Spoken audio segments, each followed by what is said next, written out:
Hello दोस्तों, subscribe कीजिए मेरे कुलदीप संचेती चैनल को एंड बेल आइकन को प्रेस कीजिए finance IPOs and latest stock updates के लिए and fundamental. So hello everyone, कैसे हैं आप सभी। मैं हूं कुलदीप और स्वागत करता हूं आपका मेरे यूट्यूब चैनल के अंदर। आज की इस वीडियो के अंदर हम करने जा रहे हैं हमारे question number 45 onwards. So let's begin. यहाँ पे हमने ये सारे क्वेश्चन ऑलरेडी आपसे डिस्कस कर लिए हैं। इसमें कोई भी डाउट हो तो आप मैसेज कर देना मेरे को नहीं लगता कि कुछ आना चाहिए क्या। Okay, so sorry for the delay and let's go further. ये 45 मैं एक बार फिर से करा देता हूँ। मैंने लास्ट वाला पार्ट स्किप कर दिया था, वीडियो में कुछ एरर आ गया था इसलिए। 45 क्वेश्चन क्या था। मिनीटेक लिमिटेड है वो एक पेरोल प्रोसेसिंग कंपनी है। मिनीटेक लिमिटेड एंटर करती है कॉन्ट्रैक्ट में कि वो मंथली सर्विसेज देगी। अब मंथली सर्विसेज है मतलब एक दूसरे से वो क्या है, डिस्टिंक्ट है। इसका मतलब क्या हुआ, एक तरह से मतलब कि आप मंथली जॉब करते हो कहीं पे, ओके, तो हर मंथ की सैलरी है वो आपको अलग अलग मिलती है ना। तो क्या एम्प्लॉयर मान सकता है कि लाइफ टाइम अगर आप उसके यहाँ पे काम करोगे तो एक सिंगल परफॉर्मेंस ऑब्लिगेशन है? नहीं, वो मल्टीपल परफॉर्मेंस ऑब्लिगेशन होगी मंथली बेसिस पे। अंडरस्टूड। ये एग्जांपल के लिए था, जहाँ पे एम्प्लॉयर एम्प्लॉय रिलेशनशिप होता है वैसे भी वहाँ पे ये एप्लीकेबल होता ही नहीं है। लेकिन मैं आपको समझाना क्या चाह रहा था कि ये नहीं है कि गुड्स का सेपरेट होना या डिस्टिंक्ट होना ज़रूरी है। क्या टाइम के बेसिस पे भी है वो गुड्स डिस्टिंक्ट हो सकते हैं। ओके, तो यहाँ पे इस केस के अंदर ये सारे डिफरेंट होंगे हर एक साल के अंदर, हर एक मंथ की। बिकॉज अगर ये मान लो कि 6 महीने उसने काम कर दिया, ओके, और उसके बाद में वो रिज़ाइन करके चला जाता है या छोड़ देता है या आगे करता नहीं है, तो उस केस के अंदर उसको जो 6 महीने का पेमेंट हो गया वो तो अपन वापस रिकवर नहीं कर सकते हैं। तो यहाँ पे हर एक मंथ की एक डिस्टिंक्ट परफॉर्मेंस ऑब्लिगेशन है, और जैसे ही वो सेटिस्फाइड होती है आप रेवेन्यू रिकॉग्नाइज कर लोगे। ओके, डिटरमाइन कीजिए how entity will recognize the revenue. तो किस तरह से एंटिटी को रिकॉग्नाइज करना है रेवेन्यू को। पेरोल प्रोसेसिंग है वो एक सिंगल परफॉर्मेंस ऑब्लिगेशन है on a monthly basis, as वो भी किस पे, मंथली बेसिस पे। As Microtek carries out the payroll processing, customer ABC limited simultaneously receives and consume the benefit of the entity's performance in processing each payroll transaction. Further, once the services have been performed for a particular month, in case of termination of all the arrangements before the maturity and contract is transferred to another party या entity, then such new entity will not need to re-perform the services for expired period. तो जो भी period आपका expired हो चुका है उसके लिए अगर कोई भी नई एंटिटी आई तो उसे रीपरफॉर्म नहीं करना है, उसे सिर्फ आगे का काम करना है। तो इसीलिए मंथली बेसिस पे आपकी यहाँ पे क्या हो जाएगी, सर्विसेज एग्जीक्यूट हो जाएगी, और इसीलिए आपको मंथली बेसिस पे क्या करना है, रेवेन्यू को रिकॉग्नाइज करना है। Therefore it satisfy the first criteria, यानी कि सर्विसेज है वो मंथली बेसिस पे हो जाती है एंड एंटिटीज उसे साथ साथ में कंज्यूम भी कर लेती है। इसलिए रेवेन्यू रिकॉग्नाइज की जाएगी over the period of time. Over the period of time में मतलब फिर हम क्या करते हैं, उसे टाइमली बेसिस पे रेवेन्यू को रिकॉग्नाइज करते हैं। For certain performance obligation, entity may not be able to readily identify whether a customer simultaneously receives and consumes the benefit from the entity's performance. In such case, a PO is satisfied over time if an entity determines that another entity would not need to substantially reperform the work. अगर उसे ये लगता है कि ना अगर हमने बीच में छोड़ भी दिया ना, ठीक है, 1 साल का कॉन्ट्रैक्ट था, ओके, इन्होंने 6 मंथ परफॉर्म किया और फिर छोड़ दिया, तो अगर एंटिटी को 6 महीनों की फिर से रीपरफॉर्म नहीं करनी पड़ेगी ना, तो वो ओवर द पीरियड है। उस केस में हम मंथली बेसिस पे जितने महीने परफॉर्म किए हैं उसके रेवेन्यू रिकॉग्नाइज कर लेंगे। लेकिन अगर क्या हो कि अगर आपने 1 साल से पहले छोड़ दिया तो 6 महीने का काम जो आपने किया वो वेस्ट है। एग्जाम्पल के लिए मान लो जैसे ऑडिट का असाइनमेंट है, ओके, स्टैट्यूटरी ऑडिट है, उस केस के अंदर क्या होता है, आपको फाइनली साइन करके देना है तब जाके आपकी PO कंप्लीट होगी। लेकिन अगर वो 6 महीने करके छोड़ देता है तो जो नया ऑडिटर आएगा उसे सारा काम क्या करना पड़ेगा, परफॉर्म करना पड़ेगा।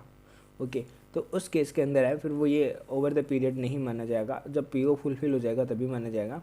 Otherwise normally over the period है, और जैसे जैसे आप करते जाते हो आप वहाँ पे रेवेन्यू को रिकॉग्नाइज करते जाओगे। In making such determination entity shell make both of the following assumption, ये दोनों एजम्पशंस को वो फॉलो करेंगे। वो डिसरिगार्ड करेगा पोटेंशियल कॉन्ट्रेक्चुअल रिस्ट्रिक्शंस को, या प्रैक्टिकल लिमिटेशंस को that otherwise could prevent the entity from transferring the remaining performance obligation to another entity, या फिर वो प्रिज्यूम करेगा कि अनदर एंटिटी फुलफिल करती है reminder of the performance obligation would not have the benefit of any work in progress, कि और किसी भी वर्क इन प्रोग्रेस नहीं है उसका। ओके मतलब कि जो कंटिन्यूसली चल रहा है वो वाला काम कंप्लीट है, reminder of the performance obligation है उसका बेनिफिट नहीं होगा जो वर्क कंटिन्यूसली चल रहा है उसके अंदर। ओके तो ये 2 पॉइंट थे। पहला डिसरिगार्ड करना, पोटेंशियल कॉन्ट्रैक्चुअल रिस्ट्रिक्शंस जो भी है या फिर जो भी लिमिटेशंस है वो सारी अगर डिसरिगार्ड हो जाती है, यानी कि एंटिटी उनको ट्रांसफ़र कर सकती है, वहाँ पे एंटिटी की कोई ऑब्लिगेशन नहीं बचेगी, तो वो वाली चीज़ है। और अदर एंटिटी है वो सारी परफॉर्मेंस ऑब्लिगेशंस को वो प्रिज्यूम भी कर सकती है। ओके ये चीज़ थी हमारी क्वेश्चन नंबर 45 के अंदर। अब चलते हैं क्वेश्चन नंबर 46 के अंदर। ये है TNL लिमिटेड का एक लॉजिस्टिक कंपनी है जो कि प्रोवाइड करती है inland and sea transportation services. एक कस्टमर होराइजन लिमिटेड एंटर करता है कॉन्ट्रैक्ट में with TNL for transportation of its goods from India to Sri Lanka through sea, यानी कि समुद्र के रास्ते ये ट्रांसफ़र करने की बात कर रहा है। जो वोएज है वो एक्सपेक्टेड है to take 20 days Mumbai to Colombo and TNL is responsible shipping the goods from Mumbai port to Colombo port, कि वो मुंबई पोर्ट से है वो कोलंबा पोर्ट के ऊपर है वो लेके जाएगा शिप को, तो उसके लिए वो ये रिस्पॉन्सिबल है। पहली चीज़ यहाँ पे जो हाईलाइट करने वाले हैं कीवर्ड्स हैं, एक तो ये एक inland sea transportation services provide करती है। ओके ये एक कॉन्ट्रैक्ट में एंटर करती है जिसमें ये गुड्स है वो इंडिया से श्रीलंका लेके जाएगी थ्रू सी। ओके समुद्र के रास्ते इंडिया से श्रीलंका लेके जाएगी। यहाँ पे उसको एक्सपेक्टेड है कि 20 days लगेंगे मुंबई टू कोलंबो के। ओके कोलंबो कहाँ पे है? श्रीलंका में। मुंबई कहाँ है? इंडिया में। ओके तो अब बताओ जैसे शिप रवाना हो गई तब वो रेवेन्यू रिकॉग्नाइज करेगी, या फिर जब मुंबई पोर्ट से वो कोलंबो पोर्ट के ऊपर पहुंच गई तो वो रेवेन्यू को रिकॉग्नाइज करेगी। तो अब एक चीज़ ये देखो कि उसकी जो ओब्लिगेशन है वो कहाँ पे फिनिश होगी। यहाँ पे जो इसका कॉन्ट्रैक्ट है वो ये कॉन्ट्रैक्ट है कि वो इसको कोलंबो पोर्ट पे डिस्पैच करेगी। तो जब वो डिस्पैच कर देगी तब उसकी परफॉर्मेंस ऑब्लिगेशन सेटिस्फाई होगी। और जो भी अगर इस टाइम पे उसकी परफॉर्मेंस ऑब्लिगेशन सेटिस्फाई होती है तो इस टाइम पे रेवेन्यू रिकॉग्नाइज होनी चाहिए।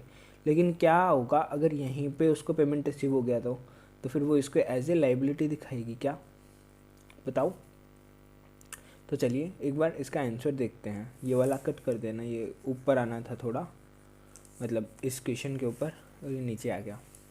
TNL है उसकी एक सिंगल परफॉर्मेंस है to ship the goods from one port to another port. The following factors are critical for assessing how services perform by TNL are consumed by the customer, कि किस तरह से वो कंज्यूम की जाती है कस्टमर के द्वारा। As the voyage is performed the services undertaken by TNL is progressing such that no other entity will need to reperform of the services.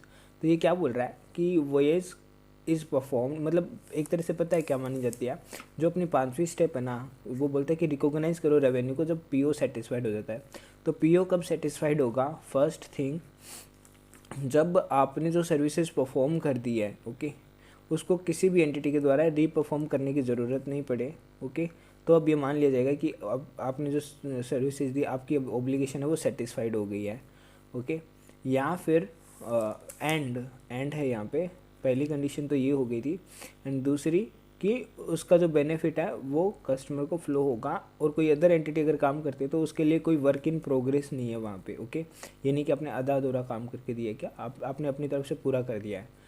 Okay तो ये 2 चीज़ें हैं जो ऊपर वाले क्वेश्चन में भी आई थी। अगर ये दोनों सेटिस्फाई हो जाती है तो हम मान लेते हैं कि हमारा PO सेटिस्फाइड हो गया। PO यानी कि परफॉर्मेंस की जो मेरी ओब्लिगेशन थी ना वो सेटिस्फाइड हो गई। और एक बार जब मेरा PO सेटिस्फाइड हो गया ना तो फिर मैं कह दूंगा okay now recognise the revenue, recognise revenue. Okay तो ये है हमारा, होप सो आपको इसमें कोई डाउट नहीं रहा होगा। Services till so far as the voyage has been perform. अगर TNL was to deliver only part way the customer is directly benefiting from the performance of the voyage and when it progresses, तो therefore such PO is said to be met over a period of time।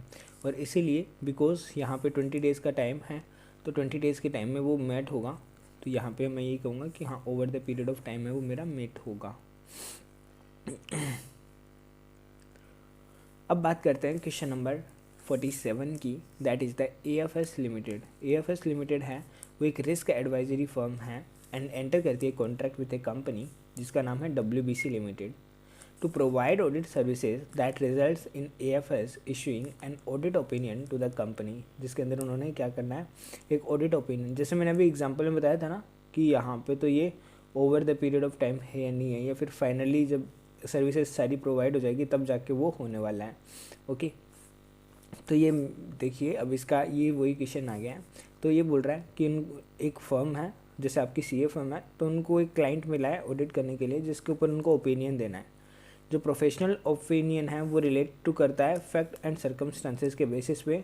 अगर company terminate कर देती है consulting contract for reasons, तो वहाँ पे failure हो जाएगा टू परफॉर्म एज प्रोमिस्ड, तो contract require company to compensate the risk advisory firm. तो उस केस के अंदर कंपनी को फर्म को कंपनसेट करना पड़ेगा जो भी इन्होंने कॉस्ट इनकर करी है वो, प्लस 15% मार्जिन के ऊपर। जो भी 15% मार्जिन है वो अप्रोक्सीमेट प्रॉफिट मार्जिन है जो कि एंटिटी अर्न करती है सिमिलर कॉन्ट्रैक्ट्स के ऊपर। तो whether risk advisory firm's performance obligation is made over the period of time, तो क्या ये मेट हुई है over the period of time? तो देखिए AFS है वो सिंगल परफॉर्मेंस है to provide an opinion to the professional audit services propose to be provided under the contract with the customer. Evaluate करना क्राइटेरिया को for recognizing revenue over a period of time or at a point of time, Ind AS 115 requires one of the following criteria to be met. कौन सी criteria? Whether the customer simultaneously receives and consumes the benefits from services provided by AFS, मतलब कि distinct होने की definition लिखी है यहाँ पे कि डिस्टिंक्ट कब होता है, जब कस्टमर है वो साइमल्टेनियसली गुड्स और सर्विसेज रिसीव कर पाए और उसका बेनिफिट को कंज्यूम कर पाए। Company shall benefit only when the audit opinion is provided upon completion, और कंपनी को बेनिफिट कब होगा, जब वो अपना कंप्लीशन के ऊपर ओपिनियन दे देगा तब। And in this case the contract was to be terminated, and in case contract was to be terminated, any other firm engaged to perform similar services will have to substantially re-perform, और उस case के अंदर firm को क्या करना पड़ेगा, री-परफॉर्म करना पड़ेगा, और इसीलिए ये क्राइटेरिया है वो मैट नहीं होती है। ओके, सेकेंड क्राइटेरिया क्या है, एक असेट है वो क्रिएट की गई है दैट कस्टमर कंट्रोल्स। यहाँ पे सर्विस कॉन्ट्रैक्ट है और इसीलिए कोई भी एसेट क्रिएट नहीं की गई है over which customers acquires control. And criteria से क्या है, कोई भी अल्टरनेट यूज़ नहीं है एंटिटी को, and right to seek payment, और वो किसी भी प्रकार से उससे पेमेंट भी सीक नहीं कर सकती है। इसीलिए services provided by AFS are specific to the company, and इसीलिए उसमें कोई भी अल्टरनेट यूज़ नहीं है AFS का। फर्दर AFS के पास में राइट है कि वो इन्फोर्स करता है पेमेंट को अगर कॉन्ट्रैक्ट टर्मिनेट हो जाता है तो। And the profit margin approximates what entity otherwise earns, इसीलिए क्राइटेरिया है वो मेट हो गया, एंड ये जो PO है वो met over a period of time कहलाएगा। ओके, इसका एक बार कॉन्सेप्ट पढ़ लेना, उसके बाद में एकदम आराम से बस टॉपिक है कि PO सेटिस्फाइड कैसे हो रहा है, at a point of time हो रहा है या फिर at a point of time, मतलब आप गए ग्रोसरी शॉप से, आपने सामान खरीदा, आपने पेमेंट किया, उसने आपको सामान दे दिया, ये immediately eight a point of time हो गया। इन ए पॉइंट ऑफ टाइम होता है तो वो बोलता है कि मतलब कि वो आपका उस पीरियड के अंदर होने वाला है, और over a period of time मतलब कि एक टाइम पीरियड के बाद में होने वाला है। ओके, तो ये तीन चीज़ें होती है जिनके बेसिस पे अपन का रेवेन्यू रिकॉग्नाइज करने का टाइमिंग है वो ऊपर नीचे हो जाता है। अब बात करते हैं क्वेश्चन नंबर 48 की, जो कि बोलता है हमारा स्पेस लिमिटेड वाला। स्पेस लिमिटेड का क्वेश्चन क्या बोलता है आपको, यह एंटर करता है into an arrangement with A government agency for construction of A space satellite. Although Space Limited is in the business for building such satellite for various customers across the world, however, the specification for each satellite may vary based on technology that is incorporated in the satellite, जो कि satellite में incorporate किए गए हैं। In the event of termination, company has right to enforce payment for work completed to date. Okay, अगर जिस दिन तक टर्मिनेशन होता है ना, तो कंपनी के पास में राइट है कि जिस दिन तक उन्होंने काम किया है ना, उस दिन तक का वो पेमेंट रिसीव कर सकते हैं। इवेल्यूएट कीजिए कॉन्ट्रैक्ट क्वालिफाई करता है क्या PO को for satisfy over a period of time. Okay, मतलब कि एक गवर्नमेंट एजेंसी है जो कि एक स्पेस सैटेलाइट बनाती है, यानी कि अपन स्पेस एक्स ले सकते हैं जो इलॉन मस्क की तरह है, ठीक है, उसकी कंपनी की तरह है। जो स्पेस लिमिटेड है वो बिल्ड करती है सैटेलाइट को बहुत सारे कस्टमर्स के लिए, और जो ईच सैटेलाइट है वो technology and is incorporated in the satellite है, उसके बेसिस पे अलग अलग होती है। अगर टर्मिनेट होता तो इसको पेमेंट भी मिल जाएगा। तो बताओ यहाँ पे देखो हो क्या रहा है, ट्रांजेक्शन्स को देखो, पेमेंट कब आ रहा है। मैंने यहाँ से चालू किया, इस टाइम फ्रेम से चालू किया, और इस टाइम फ्रेम पे मान लो मैंने जाके उसको डिलीवर कर दिया सैटेलाइट को। ओके, तो 2 सैटेलाइट मेरी यहाँ से चालू हुई। अब एग्जाम्पल के लिए मान के चलो कि अगर मेरा यहाँ पे जाके कॉन्ट्रैक्ट टर्मिनेट हो जाता है तो मेरे को यहाँ तक का पेमेंट मिल जाएगा। ओके, साथ साथ में क्या मैं कोई एसेट बिल्ड कर रहा हूँ क्या कस्टमर के लिए? ओके, वो भी है, हाँ, कि मैं एसेट भी बिल्ड कर रहा हूँ कस्टमर के लिए। और क्या यहाँ पे कोई भी अल्टरनेट यूज़ है क्या एंटिटी के लिए? तब तो फिर हम यही रेवेन्यू रिकॉग्नाइज कर लेंगे। लेकिन अब देखो, while evaluating the criteria of transfer of control, ये किसकी है? कंट्रोल को ट्रांसफ़र करने की डेफिनेशन है। कंपनी इवेल्यूएट करेगी कंडीशंस को, जैसे कि पैरा 35 में बताया गया है। क्राइटेरिया ए बोलता है कि whether the customer simultaneously receives and consumes the benefits. अगर customer can benefit only when the satellite is fully constructed and no benefits are consumed on its constructed. Hence ये जो क्राइटेरिया है वो क्या हो जाती है? मैट हो जाती है। ओके, मतलब कि कस्टमर है वो साइमल्टेनियसली उस जो पैसे वो पे कर रहा है उसका बेनिफिट वो उठा सकता है कि उसकी इतनी एसेट क्रिएट हो गई है। यहाँ पे एसेट क्रिएट भी हो गई है और कस्टमर उसको कंट्रोल भी कर सकता है। एंड थर्ड थिंग इज़ कि इसका कोई भी अल्टरनेट यूज़ नहीं है एंटिटी के लिए, कि and right to seek payment, and उसके पास में राइट भी है कि वो पेमेंट क्या कह सकती है, सीक कर सकती है जितना भी उसने आज तक की डेट में लगाया है। जो एसेट है वो being specifically created for the customer and asset customized है to customers requirement such that any diversion और for a different customer will require significant work, therefore the asset was practical limitation in being put to alternate use. Further, Space Limited has a right to enforce payment अगर contract है वो early terminate हो जाता है for reason other than space limited failure to perform. तो इसीलिए ये met हो जाती है परफॉर्मेंस, एंड ये over the period of time होगी, over a period of time. Okay, अब बात करते हैं क्वेश्चन नंबर 49 की। ABC एंटर करती है एक कॉन्ट्रैक्ट में with a customer to build an item of equipment. The customer pays 10% advance and then 80% in installment. Example के लिए मान लो 1 करोड़ का कॉन्ट्रैक्ट था, तो 1 करोड़ के कॉन्ट्रैक्ट में वो 10 लाख रुपए एडवांस दे देता है, और जो 80 लाख रुपीज़ है वो इंस्टॉलमेंट में पे करेगा आपको। ओके, एंड 10% जो लास्ट में बचेंगे यानी कि 10 लाख रुपीज़ वो over the period of construction है, with balance 10% payable at the end of construction period. Okay, वो ये 10 लाख रुपए है वो मतलब क्या बोलते हैं, मतलब कि जितना भी कंस्ट्रक्शन होगा ना, एक चीज़ और, ये वाला वो 10% की इंस्टॉलमेंट से पे होगा। ओके, एंड ये जो 10 लाख रुपए है वो कंप्लीशन के ऊपर आपको पे हो जाएगा।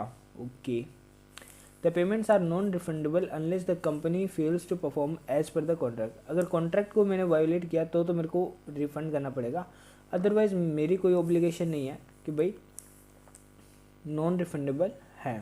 Okay, further if customer terminate the contract then entity is entitled to retain the payments made, and इसीलिए company will have no further right to compensation from the customer। और इसीलिए फिर वो उसके पास में अगर क्या होता है, अगर ये कॉन्ट्रैक्ट को वायलेट करती है तो ओके, अगर कस्टमर टर्मिनेट कर देता है कॉन्ट्रैक्ट को, ओके, तो फिर वो जो रिटेंशन पेमेंट है यानी कि ये जो 10 लाख रुपए वाला अमाउंट है, ओके, वो उसको मिल जाएगा उसी टाइम पे, and the company will no further right to compensate even if contract will qualify for satisfaction of performance obligation over a period of time.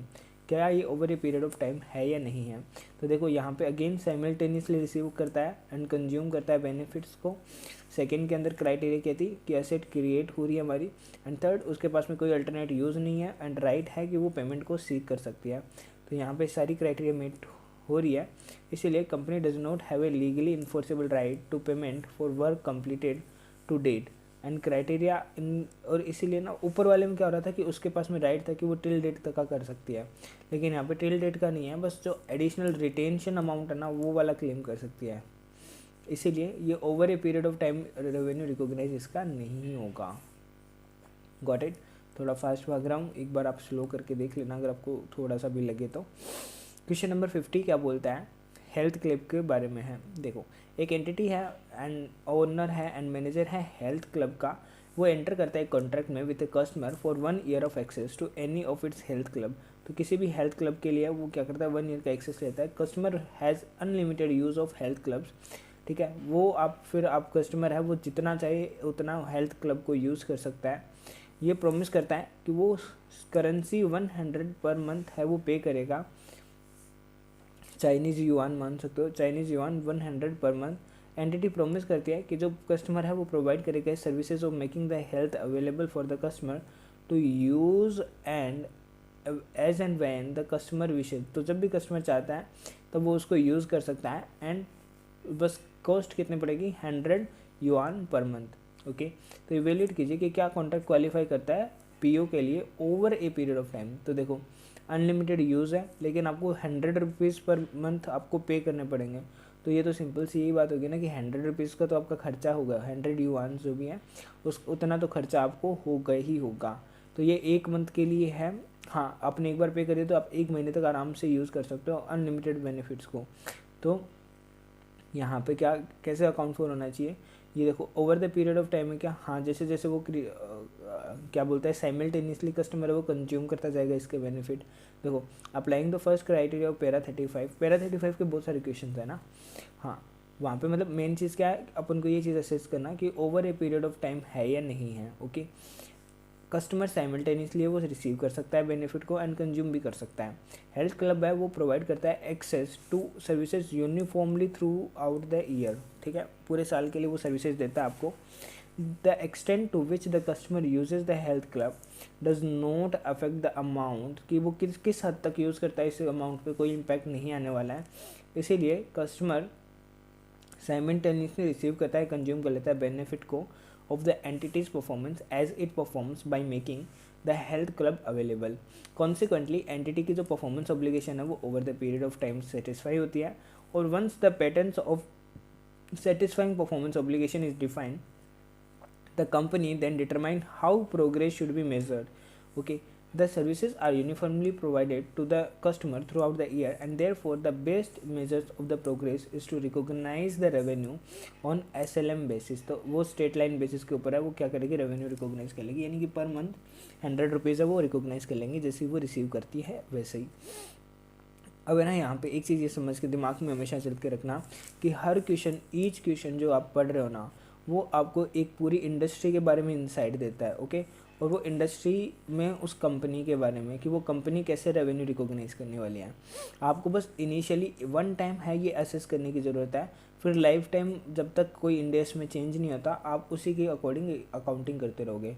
तो ये मत देखो कि आपने लगभग ये मान लो कि 750 क्वेश्चंस किया है, तो ये मान लो कि आपने 750 प्लस कंपनीज़ के है वो डाटा को एनालाइज किया है और उनको रिकमेंडेशन दिया कि आपको ये करना है। ओके, मतलब प्रोविजंस को इवेल्युएट करके एंड देन आपने उनको कंक्लूजन दिया कि आपको ये करना चाहिए, और इनसे अब उनको क्या होगा, वो लाइफ टाइम है वो एग्जैक्टली वही पॉलिसीज़ फॉलो करने वाली हैं। अंडरस्टूड?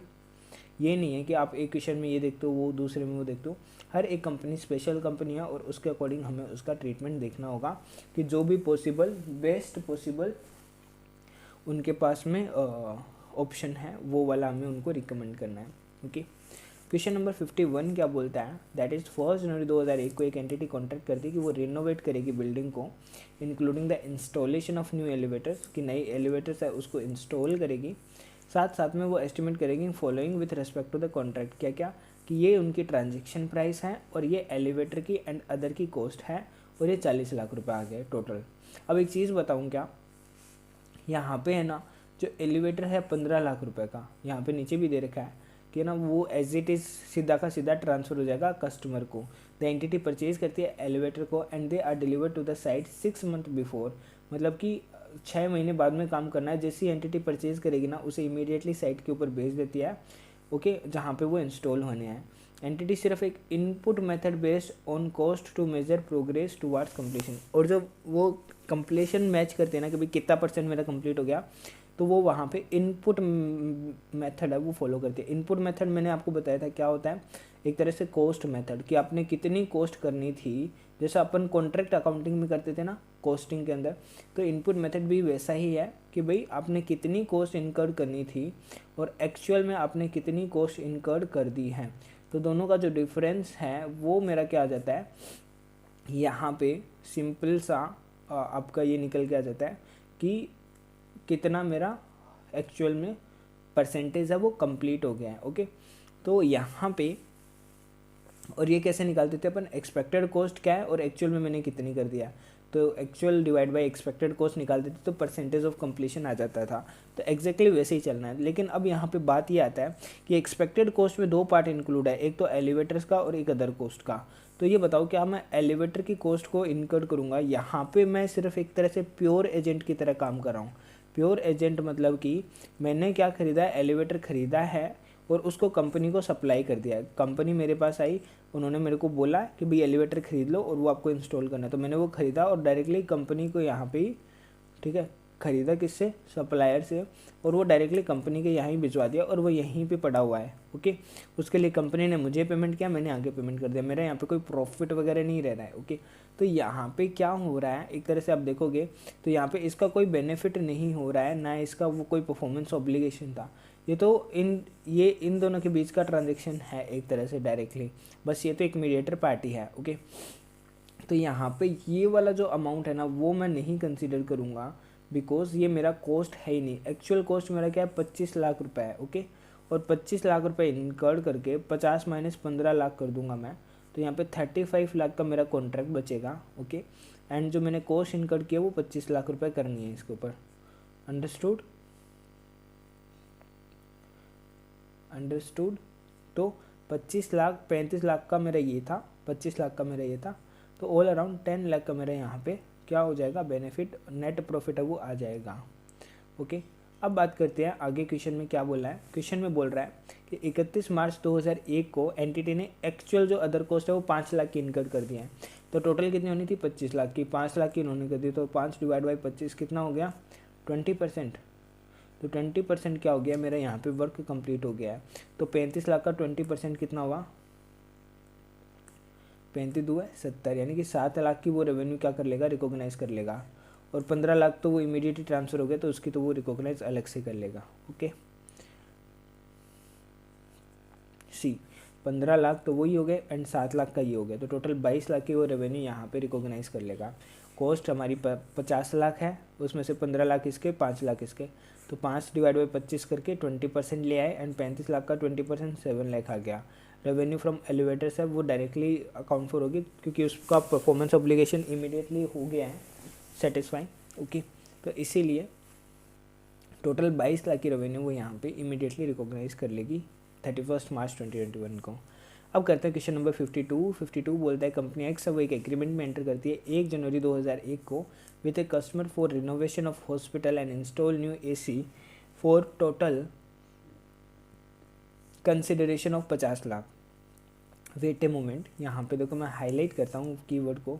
एक्स जो कंपनी है ना वो 1 जनवरी 2001 को एंटर करती है कॉन्ट्रैक्ट में। ग्रेट, जो कस्टमर है वो रिनोवेशन कराता है हॉस्पिटल का एंड इंस्टॉल करता है नए एसी को, न्यू एसी वो इंस्टॉल करता है। ओके, और रिनोवेशन कराता है जिसकी कॉस्ट उसको पड़ती है 50 लाख रुपए। वाह, जो रिनोवेशन सर्विसेज है इंक्लूडिंग इंस्टॉलेशन ऑफ एसी है वो एक सिंगल परफॉर्मेंस ऑब्लिगेशन है, मतलब हमने उसको एक काम दे दिया, भाई अब तेरी हेडेक है, हमें कोई हेडेक नहीं चाहिए।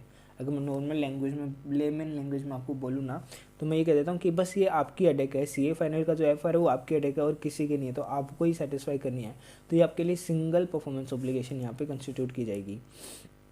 टोटल एक्सपेक्टेड कॉस्ट कितनी हो जाएगी, यहाँ पे 40 लाख रुपए की एक्सपेक्टेड कॉस्ट है, तो यानी कि 10 लाख रुपए का इसमें और भी क्या है, एयर कंडीशनर है। अब देखो यहाँ पे उसने मेरे को कहा कि चल, मैंने कहा मैं गया भाई, मैं आपकी घर रहा, आपने मुझे कहा कि देखिए सर हमारे घर की आपको रिनोवेशन करनी है एंड साथ साथ में आपको एसी भी इंस्टॉल करके देना है। तो मैंने कहा देखो रिनोवेशन का तो खर्चा पड़ जाएगा मेरा लगभग 30 लाख रुपए का, और आप एसी का भी बोल रहे हो तो मैं एसी तो ला के लगा दूंगा, उसके लिए 10 लाख रुपए एडिशनल लगेगा। ओके, तो टोटल 40 लाख रुपए मैं आपसे चार्ज कर, 40 लाख की मेरी कॉस्ट पड़ेगी, मतलब 30 लाख तो उसकी और 10 लाख उसकी, और 10 लाख का मैं मेरा प्रॉफिट चाहता हूँ इसमें, तो 50 लाख रुपए मैं आपका काम करके दे दूंगा। तो अब यहाँ पे है कि आपको ये समझना है कि जैसे ही एंटिटी एसी की डिलीवर कर देती है तो एसी की रेवेन्यू को इमीडिएटली रिकॉग्नाइज कर लेगी, और जो एक्सपेक्टेड कॉस्ट है जैसे कि ऊपर वाले क्वेश्चन में भी था, तो ये जितनी कॉस्ट वो इनकर कर देती है उसके परसेंटेज के बेसिस पे कर लेगी। और यहाँ पे एक्चुअल कॉस्ट ये 40 लाख इंक्लूडिंग है, तो इसमें से 10 लाख गए तो 30 लाख रुपए के इसकी एक्सपेक्टेड कॉस्ट है। ओके, और 50 लाख है तो वो यहाँ पे मैं क्या बोलूँगा 40 लाख की मेरी रेवेन्यू है। ओके, 10 लाख रुपए तो एसी के ही है। तो कंपनी एक्स वो डिटरमाइन करती है कि वो एज ए प्रिंसिपल काम कर रही है यहाँ पे एज पर पैरा B34 से B38 ऑफ इंडिया 115, बिकॉज यहाँ पे जो कंट्रोल ऑब्टेन कर रही है ना एसी का, before they are transfer to the customer obtain controls of the AC when they are deliver to the hospital premises. Company X है वो एक इनपुट मेथड यूज़ करती है based on the cost incurred to measure its progress towards complete satisfaction of the performance obligation. जो other cost इन्होंने incurred की है AC की वो 6 लाख रुपीज़ हैं। इसीलिए whether company X should include cost of the air conditioner in measure of its progress of performance obligation, how should revenue be recognized for the year ended March 2021। तो किस तरह से है वो रेवेन्यू को रिकॉग्नाइज करने वाली है। अंडरस्टूड। यहाँ पे 6 लाख रुपए एसी के हैं, अलावा उसने एक्सपेंड किए हैं, तो 6 lakh okay divide by 30 lakh, यहाँ पे उसका ये आ गया कि कितना कंप्लीट हो गया, मल्टीप्लाई बाई 40 लाख, तो ये जो आएगा वो इसकी क्या हो जाएगी रेवेन्यू की अकाउंटिंग हो जाएगी। Let me do the total, 6 divide by 30 multiply by 40, तो ये आया है अराउंड 8 लाख रुपए की है वो रेवेन्यू ये रिकॉग्नाइज कर लेगी। ओके, एंड 10 लाख इसके एसी के ही हो जाएंगे। ओके सी, तो यहाँ पे रेवेन्यू इसने क्या कर ली 8 लाख प्लस 10 लाख, तो 18 लाख की इसने रेवेन्यू यहाँ पे रिकॉग्नाइज कर ली। कॉस्ट ऑफ गुड्स सोल्ड कितनी थी 10 लाख प्लस 6 लाख, 2 लाख का इसका करंट ईयर का प्रॉफिट आ गया। एक और क्वेश्चन को पढ़ देता हूँ, आंसर को पढ़ देता हूँ सॉरी। यहाँ पे जो पैरा नंबर B19 है ना पिक्चर में वो आता है, एन एंटिटी है वो एक्सक्लूड करेगी इनपुट मेथड को the effect of any inputs जो कि इन अकॉर्डेंस विद, मतलब जो पैरा B39 है ना वो क्लियरली, पैरा B19 है वो क्लियरली ये बात बोल देता है कि एंटिटी उन सारे एलिमेंट ऑफ द कॉस्ट को एक्सक्लूड कर देगी इनपुट मेथड के अंदर जिसका इफेक्ट इन एनी इनपुट्स में in accordance with the objective of measuring the progress in para 39 do not depict the entities performance, जहाँ पे एंटिटी की परफॉर्मेंस को वो डेपिक्ट नहीं कर रहा है in transferring the control of the goods और सर्विसेज टू द कस्टमर। और इसीलिए हम यहाँ पे क्या कर देंगे इन कॉस्ट को सेपरेट कर देंगे। ये क्वेश्चन आप जितना रिवाइज करते जाओगे ना आपको लैंग्वेज दिमाग में आ जाएगी, और मैक्सिमम यहाँ पे हर टॉपिक पे ना क्वेश्चंस बने हुए हैं, तो आपको अगर क्वेश्चंस भी 2-3 बार रिवाइज कर लेते हो ना तो सारी चीज़ आपके ऑटोमेटिक पक्का हो जाएगी। कंपनी एक्स कंक्लूड करती है that including the cost to procure the air conditioner in the measure of progress would overstate the extent of entity's performance, and consequently in accordance with the para B19 of Ind AS 115 entity adjust करेगी to measure of progress to exclude the cost to procure the AC from the measure of cost incurred and from the transaction price। इसलिए entity recognise करेगी revenue को for the transfer of AC at an amount equal to the cost of procure at the AC। Company X assess करेगी that at March 21 PO है वो 20% complete हो गया है, और इसीलिए कंपनी एक्स रिकॉग्नाइज करेगी फॉलोइंग्स को कि रेवेन्यू मेरी इतनी है, कॉस्ट ऑफ गुड्स सोल्ड इतना है एंड प्रॉफिट मेरा इतना है, और जो भी रेवेन्यू रिकॉग्निशन है वो आपका यहाँ पे कैलकुलेट हो गया। अब चलते हैं क्वेश्चन नंबर 53 के अंदर। 53 क्या बोलता है, entity has a fixed fee contract of 1 million. Okay, 1 million ये वाला थोड़ा सा बड़ा क्वेश्चन और अच्छा क्वेश्चन भी है, और एग्ज़ाम में भी आया था। कब आया था ये, अभी दिसंबर 21 का जो एग्ज़ाम है उसमें यही क्वेश्चन आया था, और कितने मार्क का आया था, शायद 12 से 14 मार्क के अराउंड आया था। ओके, एंटिटी है उसका एक फिक्स्ड कॉन्ट्रैक्ट है 1 मिलियन का to develop a product that meet satisfied performance criteria, अगर आपने स्पेसिफाइड परफॉर्मेंस क्राइटेरिया को मीट कर लिया ना, तो आपको 1 मिलियन रुपीज़ का है वो क्या मिलेगा, फिक्स्ड फीस मिलेगी। ओके, 1 मिलियन रुपीज़ की। Estimated cost to complete the contract है वो कितनी है, 9,50,000। तो मतलब यहाँ पे मेरा एक्सपेक्टेड प्रॉफिट कितना है, 50,000 रुपीज़ का मेरा एक्सपेक्टेड प्रॉफिट है। ग्रेट। एंटिटी ट्रांसफ़र कर देती है कंट्रोल को over 5 years and the entity uses the cost to cost input method to measure the progress on the contract, कि मतलब कितनी कॉस्ट इसको इनकर करनी चाहिए थी, तो उस मेज़र करने के लिए कि भाई कितना मेरा कंप्लीट हो गया, तो कॉस्टिंग इनपुट मेथड के बेसिस पे वो क्या करती है, कैलकुलेट करती है। एक इंसेंटिव अवार्ड है वो अवेलेबल है अगर प्रोडक्ट मीट कर जाता है फॉलोइंग वेट क्राइटेरिया को, अगर वो वेट क्राइटेरिया को मीट कर जाता है, फॉलोइंग वेट क्राइटेरिया को अगर वो मीट कर जाता है, तो फिर एक इंसेंटिव अवार्ड उसको दिया जाएगा। ओके, क्या कि अगर उसका जो वेट रहता है ना, जो वो बना रहा है, अगर वो वेट 950 या उससे ज़्यादा रहता है, ओके 950 किलो होगा ये शायद, ओके 951 kg या उससे ज़्यादा रहता है, तो हाँ ये रहा ना kg लिखा हुआ है, तो 951 और उससे ज़्यादा kg रहता है तो आपको कोई अवार्ड फीस नहीं मिलेगा, ना ही कोई इंसेंटिव मिलेगा। ओके, मतलब कि ये दोनों एक ही है, ये परसेंटेज में दे रखा है, ये अमाउंट में दे रखा है, तो आपको कोई भी इंसेंटिव यहाँ पे नहीं मिलेगा। अगर आपका 701 kg से 950 kg में रहता है, ये नॉर्मली किस में रहता है पता है, लाइक जैसे कार वगैरह होती है ना, मारुति की कार वगैरह बनती है, तो उन सब में ये रहता है, ये चीज़ मैटर करती है। ओके, तो अगर वो 701 से लेके 950 kg तक रहती है तो आपको 10% यानी कि 1 मिलियन का 10% यानी 1 लाख का अवार्ड मिलेगा, और वही 700 और लेस रहती है तो 25% ऑफ रहेगा, तो वो 2,50,000 रुपीज़ आ जाता है। ओके, ये तो अभी तक अपन कॉन्ट्रैक्ट पढ़ रहे हैं, ठीक है, अभी तक तो रियल सिचुएशन में आए ही नहीं है, कॉन्ट्रैक्ट ये बातें बोलता है। Entity has extensive service experience, यहाँ पे कंपनी के पास में ना एक अच्छा एक्सपीरियंस है किसके रिगार्डिंग, कि इन प्रोडक्ट को क्रिएट करने में जो कि मीट करते हैं स्पेसिफिक परफॉर्मेंस क्राइटेरिया को। Based on it's experience entity has identified 5 engineering alternative, ठीक है, जिनके थ्रू ये इंश्योर करते हैं कि 10% इंसेंटिव इनको मिल जाएगा, and 2 that will achieve the 25% incentive, और बाकी 2 है वो ये है कि लगभग 25% इंसेंटिव अचीव कर लेंगे।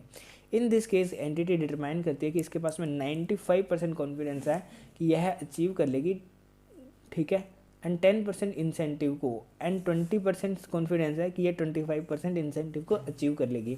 तो यहाँ पे अपने पास में ना बहुत सारी सर्कमस्टांसेस हो रही है। ओके, लेकिन यहाँ पे होगा क्या कि किसी में से एक फॉल करेगा और कोई आपको एक ही चीज़ मिलने वाली है। ओके, तो यहाँ पे अपन सीधा कौन सा मेथड लगाएंगे, जो अपन ने वेरिएबल कंसिडरेशन के टाइम में भी सीखा था कि 2 टाइप के कंसिडरेशन होते हैं। ये क्या है, वेरिएबल है, वेरिएबल मतलब कि डिपेंड करते हैं कि अगर कोई छुआ तो मिलेगा वरना नहीं मिलेगा, तो ये नहीं कि फिक्स नाम दे के आप फिक्स समझ लो, ये वेरिएबल कंसिडरेशन है। तो अगर यहाँ पे 2 मेथड होते थे, एक तो मोस्ट लाइकली मेथड होता था, एक एक्सपेक्टेड वैल्यू मेथड होता था। तो एक्सपेक्टेड वैल्यू में तो हम प्रोबेबिलिटी मल्टीप्लाई बाय अमाउंट करते थे, ठीक है, और मोस्ट लाइकली मेथड में हम चूज़ करते थे कि विच वन इज़ विनिंग, तो जो भी जीत रहा होता था हम उसके साथ में हो जाते थे।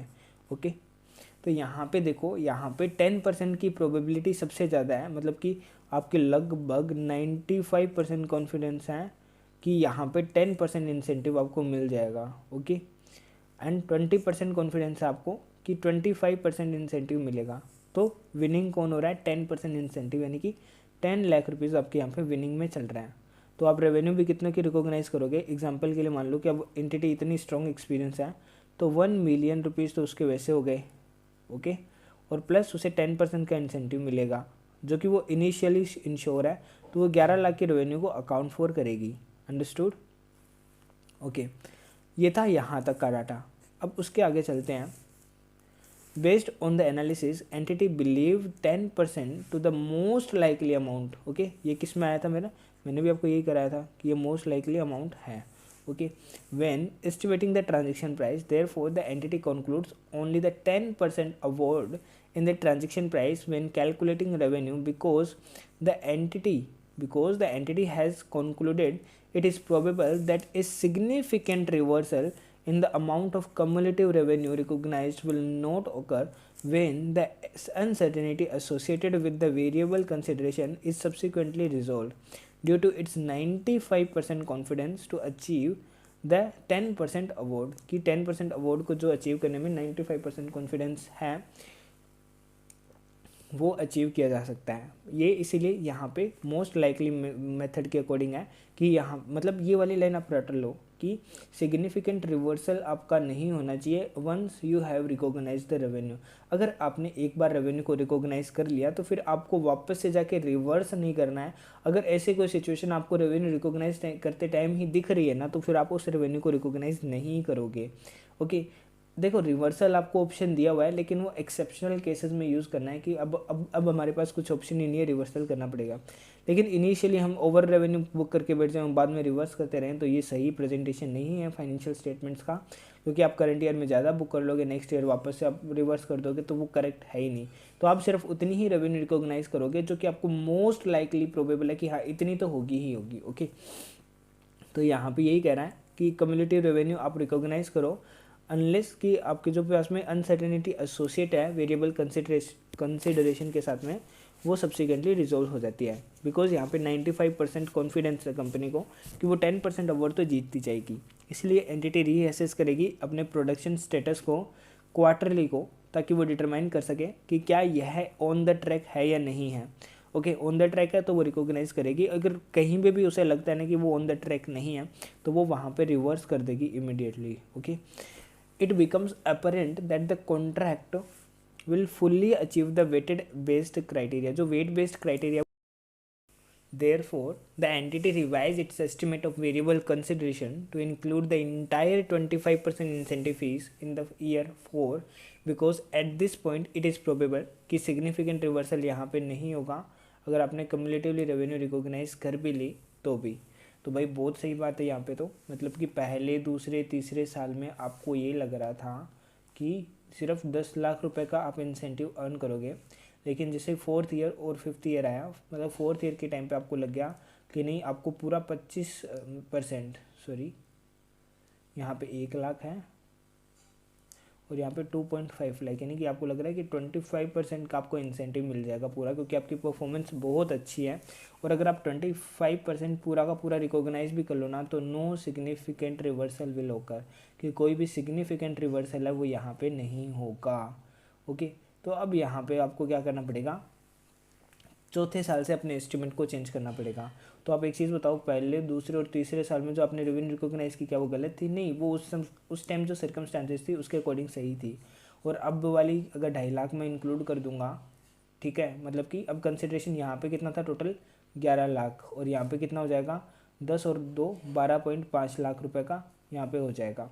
तो क्या 12.5 लाख रिकॉग्नाइज करना सही रहेगा, 11 लाख अब चौथे साल में? अब हमें 12.5 लाख लग रहा है, तो हमें 12.5 लाख ही पूरा रिकॉग्नाइज करना चाहिए।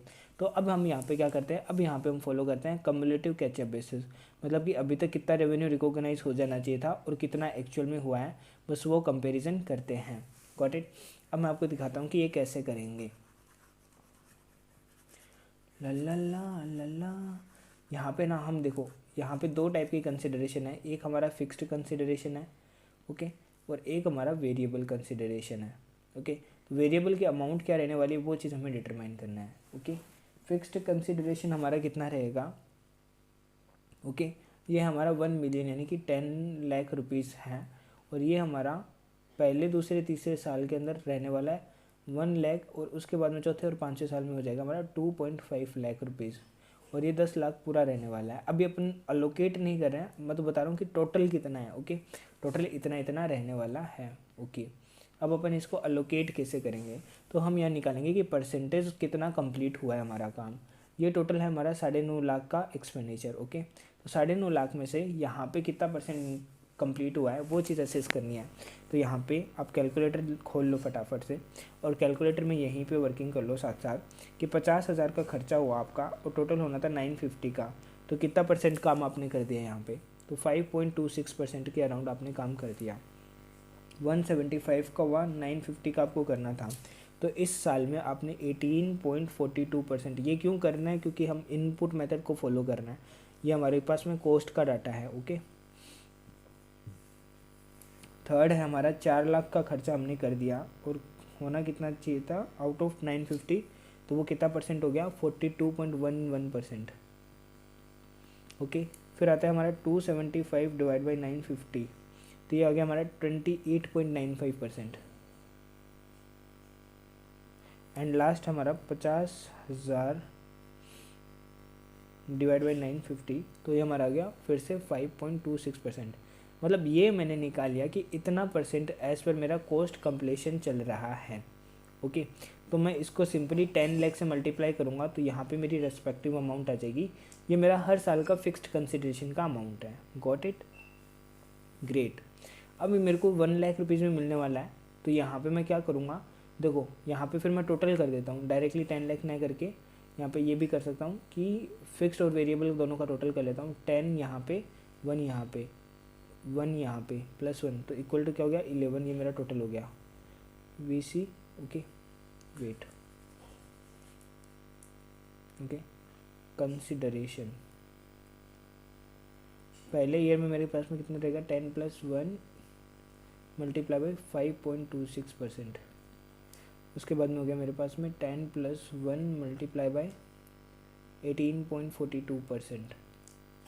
ओके, फिर मेरा थर्ड ईयर में हो जाएगा 10 + 1 मल्टीप्लाई बाई 42.11%। लेकिन रुको, अब यहाँ पे आके मेरे को रुकना पड़ेगा, ये वाली भी अमाउंट आ जाएगी। ओके, क्या अमाउंट आ रही है अपन देख लेते हैं, 1 मिनट रुको। 11 × 5.26%, ये आ गया मेरा 57,860 रुपये। ओके, सेकेंड में मेरा आया 11 × 18.42%, जो कि आया मेरा 2,02,620 रुपये।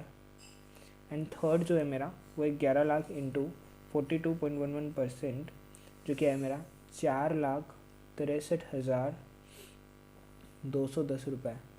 यानी कि यहाँ तक तीसरे साल के एंड तक उन्होंने टोटल कितनी रेवेन्यू रिकॉग्नाइज कर लिए इस कॉन्ट्रैक्ट से, 57,860 प्लस 2,02,620, थोड़ा राउंडिंग ऑफ के लिए एक बार छोड़ देना, 4,63,210, तो 7,23,960 का हमारा क्या होगा, रेवेन्यू रिकॉग्नाइज होगा यहाँ पे।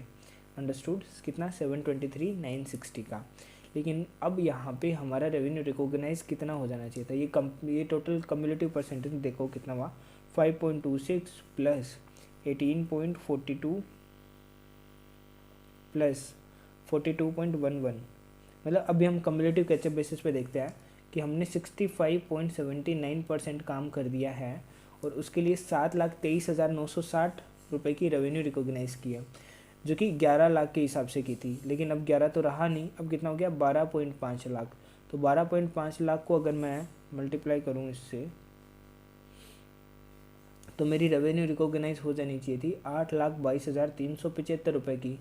अगर मैं इसको सोल्व करता हूँ तो इतनी, मतलब थर्ड ईयर के एंड तक अगर मैं 12,50,000 इनिशियली करके आता तो आज तक मेरी रेवेन्यू रिकॉग्नाइज हो जाती 8,22,375 की। लेकिन मैंने 11 लाख ही मैंने एजम्पशन कम रखी थी, तो मेरी सिर्फ 7,23,000 की हुई है। तो इन दोनों का जो डिफरेंस है वो मैं अभी रेवेन्यू रिकॉग्नाइज कर दूंगा। वो कितना हुआ, वो आया मेरा -723,960, तो आ गया 98,415 का मैं रेवेन्यू करंट ईयर में ये तो रिकॉग्नाइज करूँगा। और उसके आगे वाले में मैं फिर क्या करूँगा, आगे वाले ये 2 परसेंटेज है ना, यहाँ पे पेन चेंज करता हूँ एक बार, ये जो परसेंटेज है ये वाले, ये डायरेक्टली 12.5 लाख के ऊपर अप्लाई करूँगा। 12,50,000 मल्टीप्लाई बाई 28.95%, तो ये आया 3,61,875 रुपये। और लास्ट में आ गया 12.5 × 5.26%, तो 65,750 रुपये। तो इस तरह से ये टोटल कितना रेवेन्यू हो गया, एक ये, फिर एक ये, और फिर ये और ये 4th एंड 5th ईयर का हो गया। और 4th ईयर के अंदर ये वाला भी एडजस्टमेंट होगा रेवेन्यू को इंक्रीज़ करने के लिए। ओके, और ये क्या है, ये वाला जो पोर्शन है वो मेरा क्या है, कम्युलेटिव कैचअप बेसिस के ऊपर है कि भाई हाँ इतना मेरा रेवेन्यू रिकॉग्नाइज हो रहा है। अभी एक बार देख लो टोटल कितना हो रहा है, 98,415 प्लस 723,960 प्लस आपका आ गया 361,875 प्लस 65,750। तो ये पूरा 12,50,000 की यहाँ पे मेरी रेवेन्यू 500 सालों में रिकॉग्नाइज हो जाएगी। ओके, अब इंस्टीट्यूट एक और क्या करता है, इंस्टीट्यूट यहाँ पे निकालता है कि पहले तो वो ऐसे ना वर्टिकल फॉर्मेट के अंदर रखता है पूरा डाटा को, ओके, वर्टिकल फॉर्मेट के अंदर, ओके, जहाँ पे वो पहले फिक्स कंसिडरेशन लेगा, फिर लेगा कि कॉस्ट कितनी आनी चाहिए मेरी टोटल, उसके बाद में फिर वो उसका वेरिएबल कंसिडरेशन ले लेता है, उसका परसेंटेज ऑफ कंप्लीशन ले लेता है, ऑपरेटिंग कॉस्ट ले लेता है टोटल, फिर ऑपरेटिंग मार्जिन ले लेता है, क्योंकि इस क्वेश्चन में ये भी पूछा है कि आप किस तरह से प्रॉफिट के ऊपर इसका इम्पैक्ट आएगा, जो एग्ज़ाम में क्वेश्चन आया था उस पर। ठीक है, तो देखिए अभी एक बार अपन सिर्फ रेवेन्यू अकाउंटिंग देखते हैं। पहले में देखिए अपनी रेवेन्यू क्या, ऐसे ही देखो रेवेन्यू कितनी रिकॉग्नाइज हुई, ये वाली लाइन जो है वो अपने लिए इम्पोर्टेंट है, जो हमारी मैच होनी चाहिए यहाँ पे, ओके। सी पहले सवाल में देखो परसेंटेज के कारण थोड़ा सा इम्पैक्ट आ सकता है, लेकिन उसको आप टेंशन मत लो, लगभग वो सही है अपना। यहाँ पे 57,895 आ रहा है, अपना 57,860 आया डायरेक्टली, क्योंकि अपन ने वेरिएबल कंसिडरेशन और फिक्स को दोनों को साथ साथ में ले लिया है। मैं दिखाऊंगा अभी कहाँ डिफरेंस आ रहा है अपना और क्यों आ रहा है। यहाँ पे 2,02,632 अपना 2,02,620, यहाँ पे 4,63,158, यहाँ 4,63,210, यहाँ पे 4,61,212, ठीक है, यहाँ पे 4,63,210, और ये 99,370 का क्या लिया है इन्होंने, कम्युलेटिव कैचअप एडजस्टमेंट ले लिया है ईयर 4 के अंदर। ईयर 4 के अंदर इन्होंने क्या लिया, कम्युलेटिव कैचअप एडजस्टमेंट, मतलब कि 11% की रेट से अभी तक कितना मैंने रेवेन्यू रिकॉग्नाइज कर दिया था, और अभी तक कितना हो जाना चाहिए था अगर मेरा 12.5 लाख होता है इनिशियली ही, तो उसके कारण चौथे साल में मेरी अजम्पशन चेंज हुई, तो ये वाला डिफरेंस आ गया। एंड ईयर 5 में 65,790 है, यहाँ पे 65,750 आ गया है। ये बताऊँ क्यों डिफरेंस आया, राउंडिंग ऑफ के कारण है वो मेरा डिफरेंस यहाँ पे आया है। मैंने सिर्फ 2 डिजिट्स ली थी और इन्होंने आगे 4 या 5 या डिजिट या पूरा लिया होगा, तो उसके कारण ये डिफरेंस आया है, अदरवाइज़ नहीं आता है। ये पूरा ही लिया हुआ है क्योंकि इन्होंने कैलकुलेशन में क्या किया है, A/H/B, इस तरह से इन्होंने पूरा कैलकुलेशन किया है, ओके। लास्ट में इन्होंने मार्जिन निकाला है और मार्जिन का परसेंटेज निकाल दिया है, यानी कि रेवेन्यू डिवाइड बाय मार्जिन। तो टोटल जो भी इनका ऑपरेटिंग प्रॉफिट है डिवाइड बाय रेवेन्यू किया, तो इनका मार्जिन का परसेंटेज निकल के आ गया। In simplicity, for simplicity, it is assumed there is no change to estimated cost to complete throughout the contract period. In practice, under the cost-to-cost measure of the progress, total revenue of each period is determined by multiplying the total consideration price by the ratio of cumulative cost incurred to total estimated cost to complete less revenue recognized to date. तो यहाँ पे उन्होंने कहा कि कितना मेरा cumulative basis पे रहेगा, मतलब 99,370 कैसे निकाला है। उन्होंने कहा कि अभी तक मैंने इतना रिकॉग्नाइज किए हैं, ओके, जो कि 95% के ऊपर था, ओके। कम्युलेटिव कॉस्ट मेरी आ गई थी 9 लाख रुपए की, एंड एस्टिमेटेड कॉस्ट 9,50,000 की थी, तो मेरी इतना हो गया। तो मतलब एक तरह से इन्होंने कुछ अलग ही तरीके से कैलकुलेट किया। आप तो सीधा ये देख लो अभी तक कितनी रेवेन्यू रिकॉग्नाइज हो गई और कितनी हो जानी चाहिए थी। और एकदम इजी क्वेश्चन था, मतलब 12-13 मार्क्स 14 मार्क्स जितने का भी आया था उतने फ्री फोकट के आप मिल जाते, सेम क्वेश्चन था। And next upon question discussion करते हैं नेक्स्ट वीडियो से। तो अभी के लिए टाटा बाय बाय।